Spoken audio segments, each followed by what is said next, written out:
So what's up guys, for today's topic, how to make your idle stable, or sometimes naguguluhan na ba kayo sa idle nyo?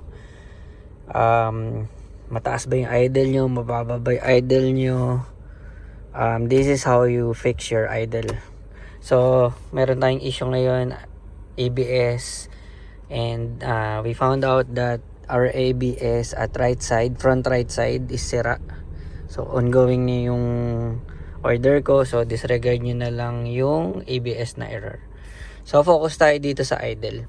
So guys, finally I discovered kung paano siya mapa-stable. 'Di ba guys, pag umaandar kayo tapos naka-neutral yung naka-neutral yung cambio nyo, umaangat yung niyan, yung idle, para pag pinasok niyo yung gear is makasabay yung makina. So, isa yun sa mga mga maayos natin. Minsan kasi pag umaandar ka, minsan too much ng RPM, mataas masyado yung RPM para sa, kasi depende yan sa speed nyo. Kunwari mabilis kayo tapos nag-neutral kayo.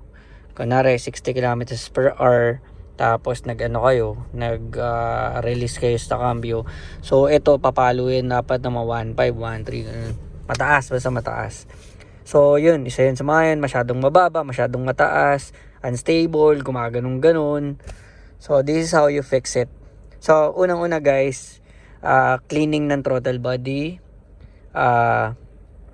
tapos madadamay na dyan yung IACV, tapos MAF sensor, MAF, at saka MAP sensor, MAP, crankshaft sensor, tsaka camshaft sensor, and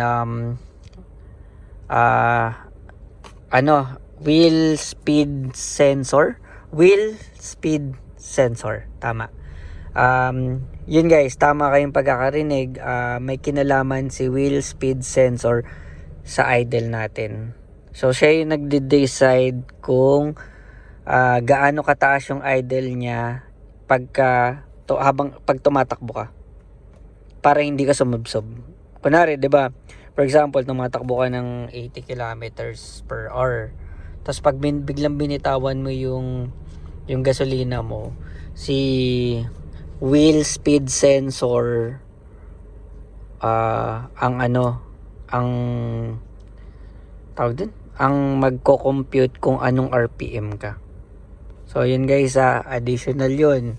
Ako rin hindi ko alam na si ABS wire pala is may kinalaman sa speed, sa idle speed natin. So parang nagsesend si wheel speed sensor kay ECU natin na ito yung speed ko, dapat ito yung nyo, ito lang yung parang RPM niya, parang ganun. So ayun guys, lahat ng sensor na yun palinis nyo. Ayun, sa akin kasi, ayun, bago siya nag-ABS error, medyo anlikot ng RPM ko during moving. So yung pala yung issue. Ayan na, umilaw na, and pinascan ko na po sa scanner, and front right ang issue ko. So ayun guys, and the rest cleaning lang, or kung hindi naman sira yung ABS nyo, i-clean nyo na rin.